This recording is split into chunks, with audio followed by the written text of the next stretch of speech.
우리 말씀을 드리기 앞서 빌립보 3장 8절을 다시 한번 생각한 다음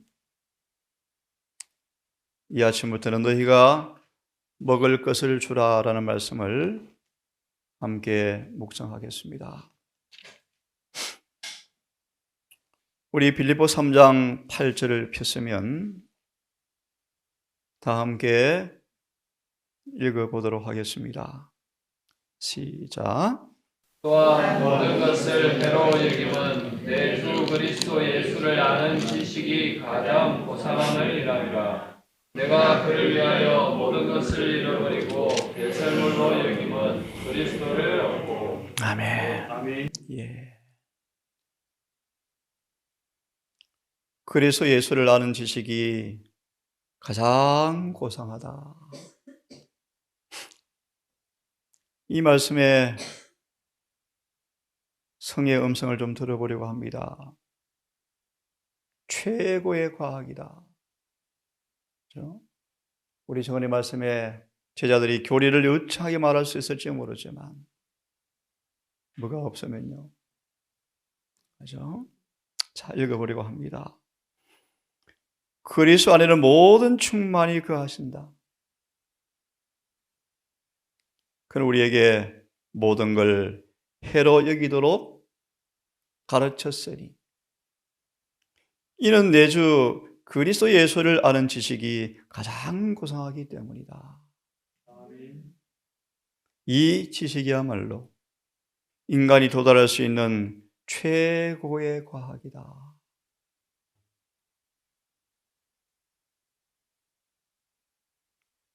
그리스도 예수를 아는 지식,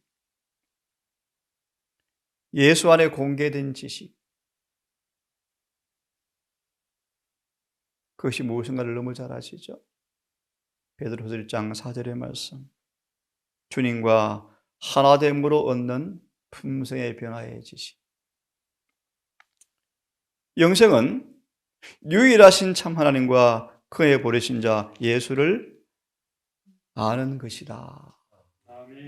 이 아침도 마가 6장 본문의 말씀과 시대소망 39장 너희가 먹을 것을 주라는 말씀을 통하여 우리가 믿는 예수님께서 어떤 분인가를 더 깊이 아는 지식을 통하여 바울처럼 예수를 소유하는, 그분 안에는 신성의 충만함을 소유하는 특권을 경험하기를 바라겠습니다.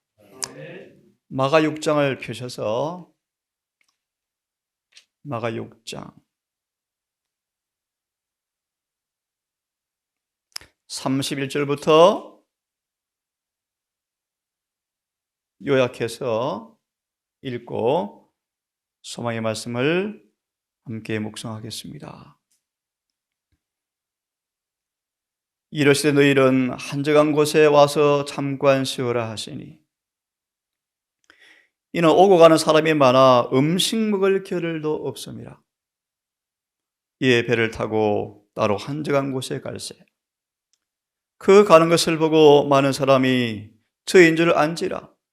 모든 골로부터 도보로 그곳에 달려와 저희보다 먼저 갔더라. 예수께서 나오사 무리를 보시고 그 목자 없는 양 같음을 인하여 불쌍히 여기시고 이에 여러 가지로 가르치시더라.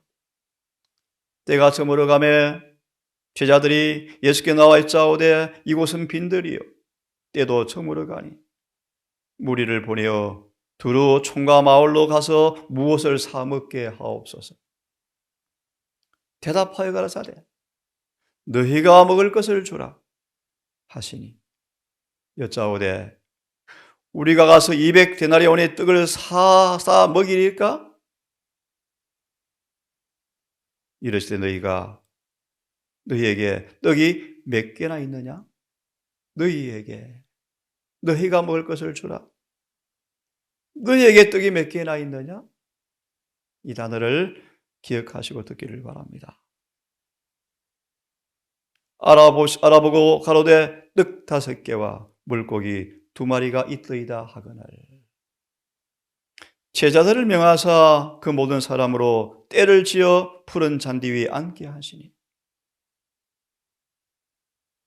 미리 연상하십시오. 소망의 장면 이렇게 묘사합니다. 지상 천국이 임하고 있었다. 상상해 보시기 바랍니다. 100명씩 50명씩 질서 정연하게 앉힌지라. 41절 소년의 도시락 떡 5개와 물고기 2마리를 가지사 하늘을 우러러 축사하시고, 미리 말하면 11 제자도 그러하지만 예수님 수중에도 아무 것이 없습니다. 저거는 그렇게 말합니다. 아버지께서 예수님을 그런 공경한 처지에 두셨다. 육신 오신 주님께서라도 아버지를 신뢰하도록 그를 그런 처지에 두셨다. 참 이런 말씀이에요. 하나님이 교훈을 드립니다. 하나님을 신뢰하는 공간을 배우자. 그죠?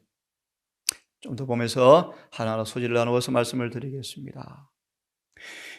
떡을 떼어 제자들에게 주어, 그 다음도 중요합니다. 사람들 앞에 놓게 하시고, 이것도 중요한 말입니다. 너희 먼저 먹지 말고 그거 나누어 주라. 그런 뜻입니다. 또 교훈을 배우겠습니다. 또 물고기 2마리도 모든 사람에게 그렇게 나누어 주시더라. 오늘 그렇게 똑같이 나누어 주시더라. 너희도 배고프지만 너희 먼저 먹지 말고 나누어 주어라. 그런 뜻입니다. 다 배불리 먹고 남은 떡 조각과 물고기를 12바구니에 차게 두었습니다. 떡을 먹은 남자가 5,000명이었더라. 자, 시대소망 39장입니다. 너희가 먹을 것을 주라.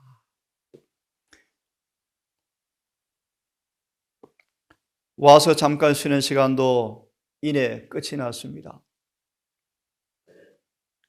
목자 없는 양 같은 수많은 군정이 인산인해를 이루어서 앞다투어서 주님께로 또 몰려들었죠. 365페이지 바로 두 번째 문단 보면 이렇게 되어 있습니다. 드디어 날이 저물었다.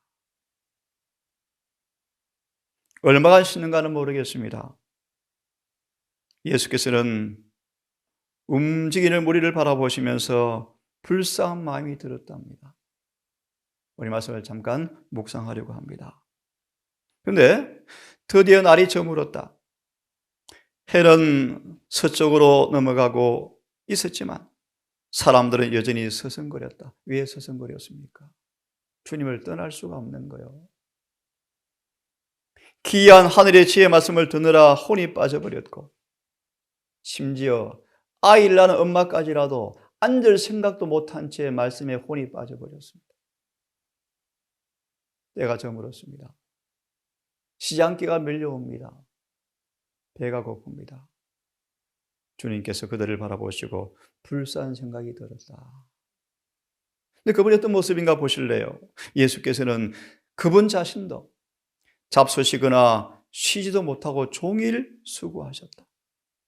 그분은 피곤과 시장기 때문에 창백하셨고 제자들은 수고를 거치고 쉬라고 간청하였다.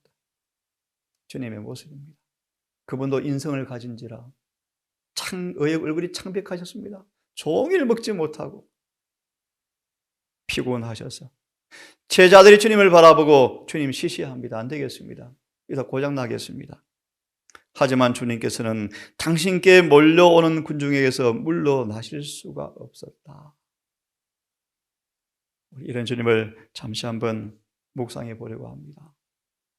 동정과 긍휼과 친절과 연민의 정이 억제할 수 없는 물결처럼 주님께로부터 흘러나왔답니다. 소망의 말씀 유년시대를 보시면 참 은혜스러운 말씀이죠. 저도 그렇게 되고 싶은데요. 심지어 말 못하는 짐승까지라도 예수가 계셨으므로 즐거워했다. 그분은 은혜의 샘물이셨다. 그분에게서 친절과 동정의 조수가 흘러나오고 있었다. 먼저 참 감사를 드리는 것은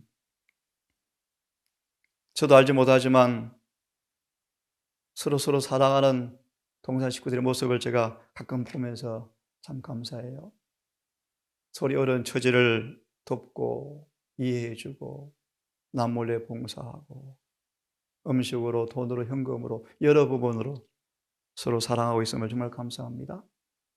이 사랑이 오순절 다락방처럼 더 풍성하여서 온 하늘이 굽어보는 그런 교회가 되어서 속이 오순절처럼 늦은 비가 충만히 임하여 이 땅에 새해가 종식되고 우리 그렇게 사모했던 하늘 본향에 당도하는 그 날이 속히 오기를 여러분 더 믿음으로 신앙으로 촉진하는 사람으로 살게 되기를 간절히 바랍니다. 변망덕한 정말 파렴치한 정말 무모한 가장 지역적인 죄를 범하는 그 베드로를 바라보시면서 증언은 이렇게 말합니다.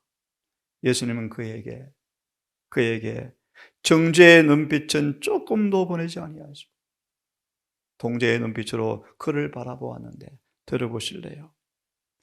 베드로는 자신이 지은 죄 때문에 고뇌하고 자신의 혐오 때문에 유다가 갔던 길을 가지 않던 이유가 무엇이었는가?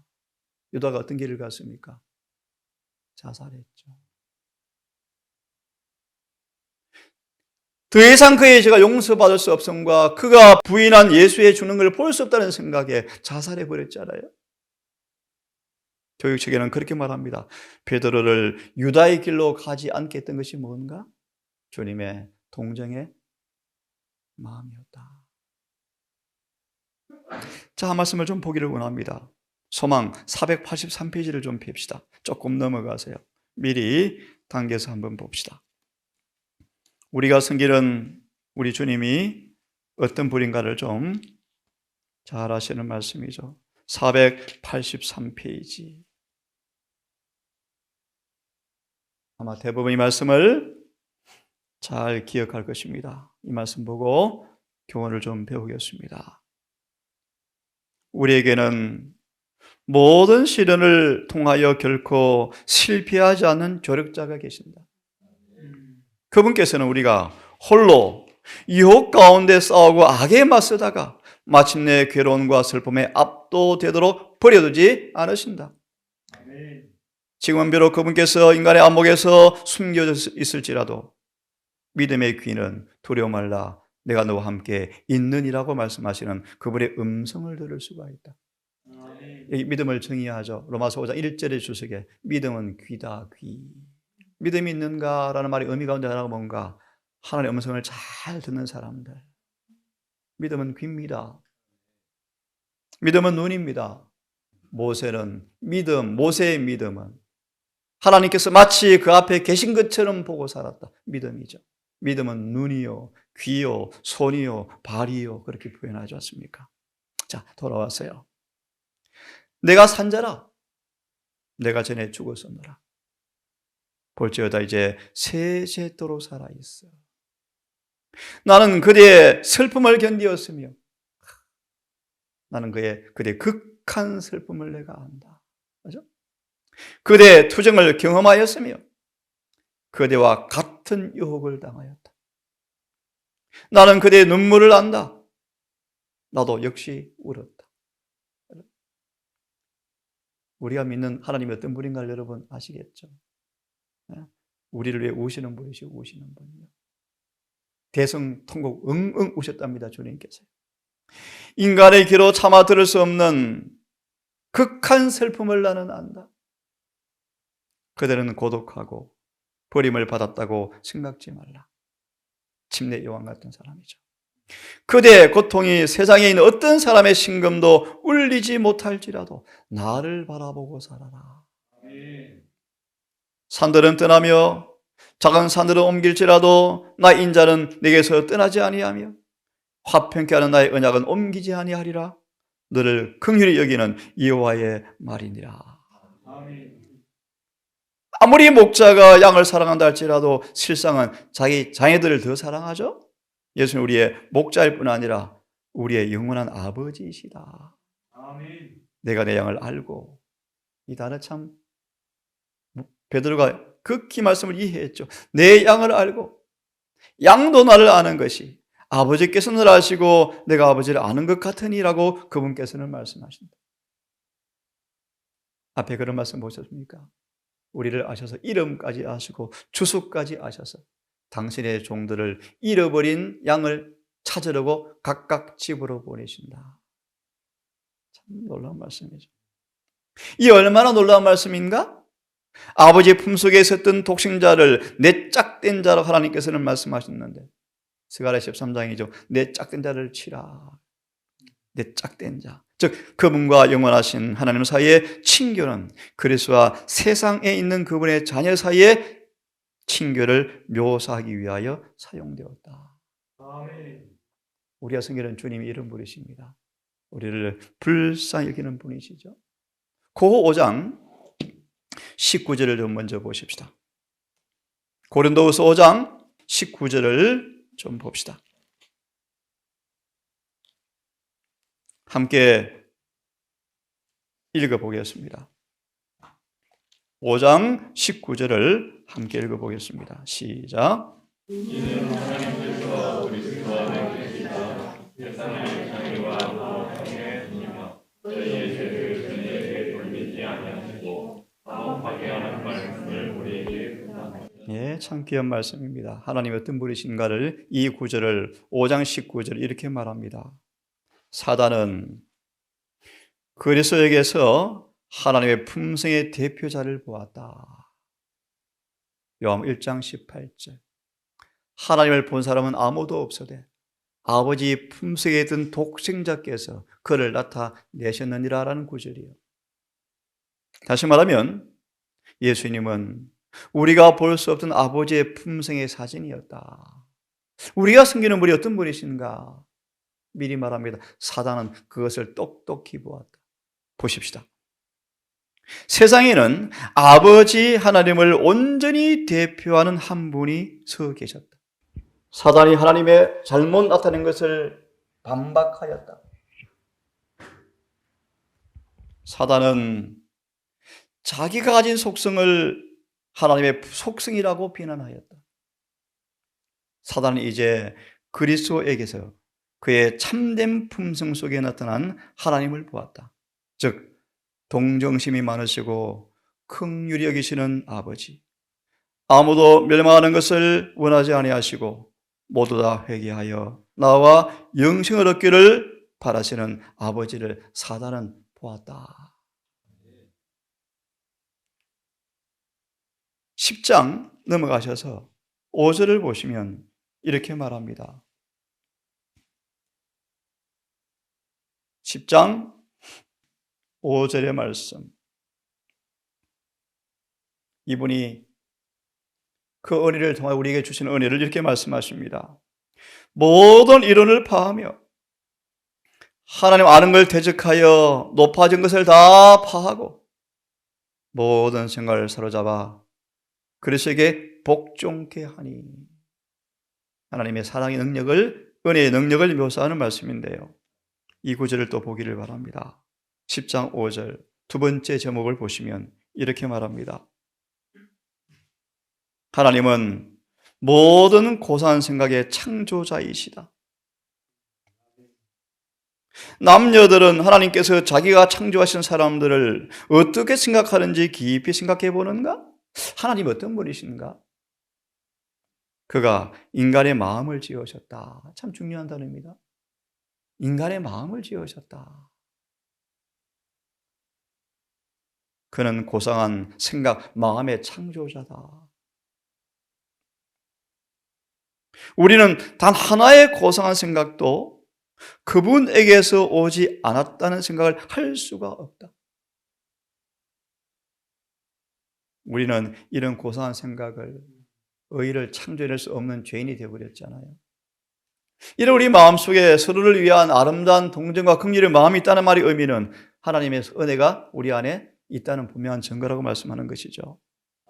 그는 인간의 마음의 모든 신비한 작용을 다 아신다. 하나님은 죄가 인간을 천하게 만들었고 사단이 왜 전쟁을 하고 싶어 하는지 아십니까? 가장 사단을 잘 드러내는 게 전쟁입니다. 전쟁. 얼마나 참혹합니까? 그죠? 죄가 인간을 천하게 만들었고 타락하게 해놓았다는 것을 아시지만 그분은 동정과 긍휼한 마음으로 인간을 보신다.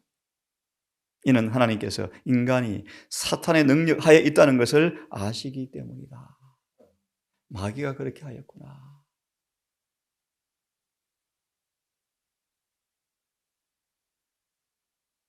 그래서 실물교훈을 좀 보십시다.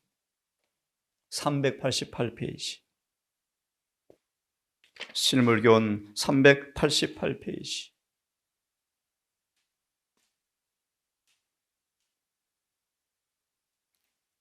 그러므로 이런 하나님을 모시는 저와 여러분에게 하나님께서 어떤 생각을 하기를 원하시는가, 어떻게 살기를 원하시는가라는 차원에서 이 말씀을 좀 읽어보려고 합니다. 388 마지막 문단 바로 앞에 중간쯤 우리가 이 일에 충실히 행하였는지 그렇지 않느냐에 따라서 다른 사람들의 행복뿐 아니라 우리 자신의 영원한 운명도 결정된다.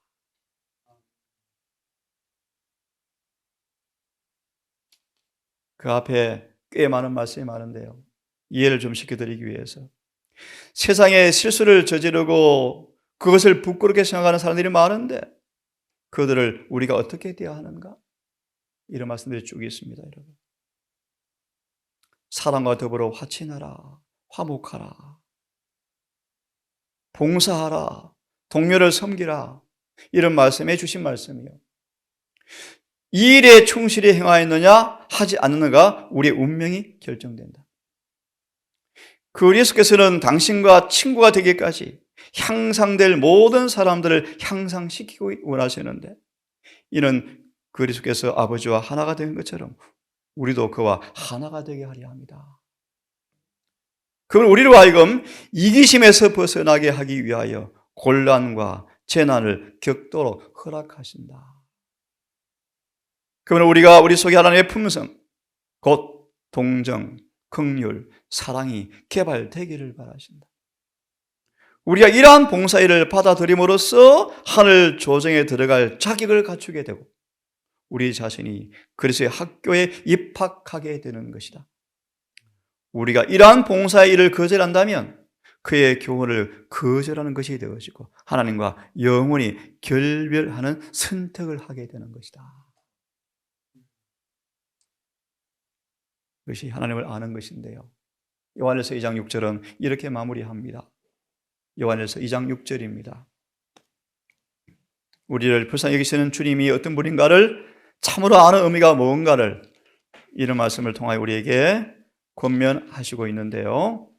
요한일서 2장 6절을 함께 읽고 정언을 보고 이 아침은 함께 둘씩 짝을 지어서 서로 각자를 위해서 동산의 가족들을 위해서 함께 기도를 하기를 원합니다. 함께 읽습니다. 시작.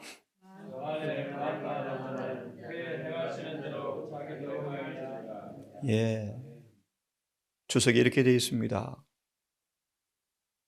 저 안에 거한다 하는 자는 그가 행하는 대로 행하는 사람이라고 말씀하시는데요. 2장 6절 같이 읽으십시다. 그리스도의 행하신 같이 행함 이란 제목으로 계시록 5장 17절 고호 5장 17절 먼저 아시죠? 새로운 피조물이라 잊은 것은 다 그 다음 뭡니까? 14장 4절의 말씀 어린아이 인도하여 따라가는 사람들로서 흠도 점도 없는 품성을 말씀하고 있죠? 이 말씀을 같이 읽고 기도합시다. 시작. 그리스도께서 행하신 것과 같이 행하는 사람들 참을 성이 있고 부드럽고 진실하며 마음이 온유하고 겸손한 사람들 그리스도의 멍에를 메고 그분의 짐을 지는 사람들 예수께서 영혼들을 그리워한 것 같이 영혼들을 그리워하는 사람들, 이 사람들은 그들의 주인의 즐거움에 참여할 것이다. 그래서 함께 그의 영혼에 수고한 것을 보고 만족히 여길 것이다. 하늘은 승리의 개가를 울릴 것이다. 이는 사단과 그의 사자들이 타락으로 인하여 생긴 빈자리를 주님의 구속함을 입은 사람들이 채울 것이기 때문이다. 아멘. 불을 끄고 두 사람씩 짝을 지어서 우리 기도합시다.